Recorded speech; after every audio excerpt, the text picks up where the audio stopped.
இந்திய சுதந்திர தினம் உலக வல்லரசுகளுக்கு விடுக்கப்பட்ட அமைதியான எச்சரிக்கை. உலக வரலாற்றில் ஒரு நாட்டின் சுதந்திர தினம் மற்ற நாடுகளின் இராணுவ தலைமையகங்களில் பதற்றத்தை உருவாக்கும் நாளாக மாறுவது மிக மிக அரிது. ஆனால் இந்தியா ஒவ்வொரு ஆகஸ்ட் 15ஆம் தேதியும் அதே காரியத்தை செய்கிறது. செங்கோட்டையின் முன் நடைபெறும் இந்த நிகழ்ச்சி ஒரு கொண்டாட்டமல்ல. இது ஒரு அறிவிப்பு, ஒரு எச்சரிக்கை, ஒரு சக்தி வெளிப்பாடு. உலகம் இன்று இந்தியாவை என்ன சொல்கிறது என்று கேட்கவில்லை. இந்தியா உலகத்திற்கு என்ன சொல்ல வருகிறது என்பதைத்தான் உற்று நோக்குகிறது.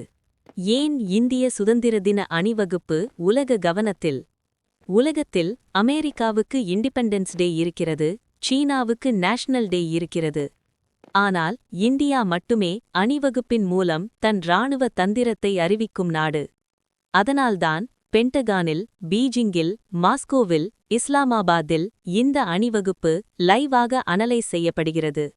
ஒவ்வொரு ஆயுதமும், ஒவ்வொரு வாகனமும், ஒவ்வொரு விமானமும் யாருக்காக காட்டப்படுகிறது, எந்த சூழ்நிலைக்காக தயார் செய்யப்பட்டுள்ளது? இதுதான் உலகத்தின் கேள்வி. தரைப்படை அணிவகுப்பு இந்தியாவின் நிஜமான பலம். இந்திய தரைப்படை எண்ணிக்கையில் மட்டும் பெரியதல்ல.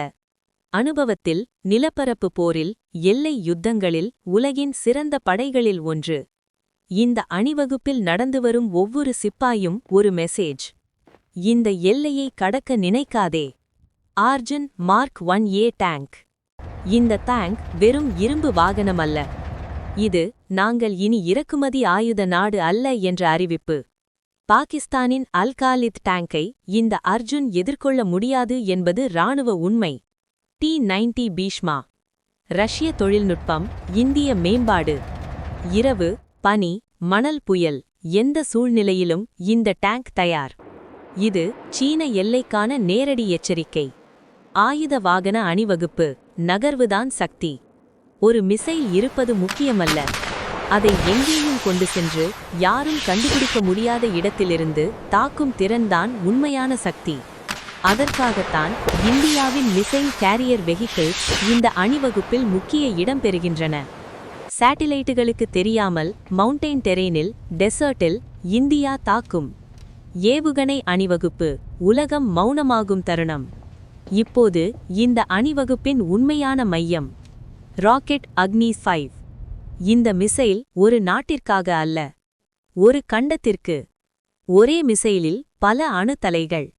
அதாவது ஒரு பொத்தான், பல நகரங்கள். இந்த மிசைல் பாரேட் ஒரே செய்தியை சொல்கிறது. இந்தியா அணுசக்தி முழுமையாக தயார். ராக்கெட் பிரம்மோஸ், உலகின் வேகமான க்ரூஸ் மிசைல்.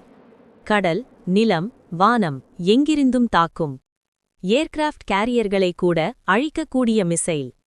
இதை பார்த்து அமைதியாக இருப்பது எந்த கடற்படைக்கும் சாத்தியமில்லை.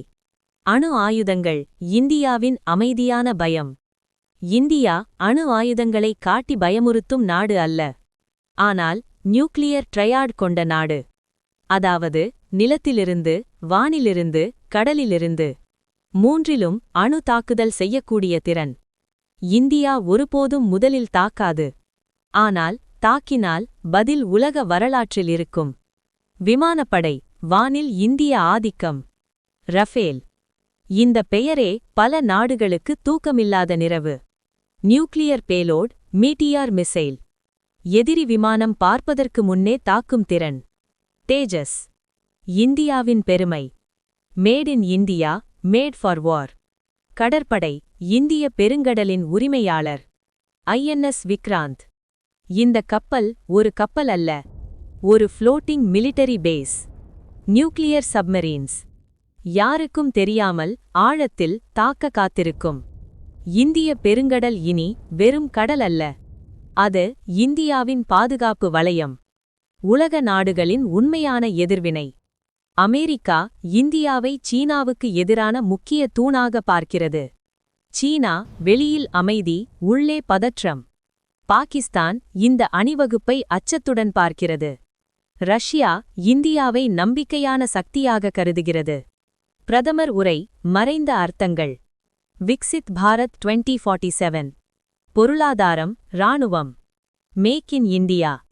ஆயுத சுயநிறைவு. இது அரசியல் பேச்சல்ல.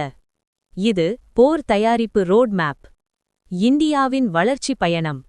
1947 பசியும் வறுமையும். 1974 அணுசக்தி. 1991 பொருளாதார மாற்றம்.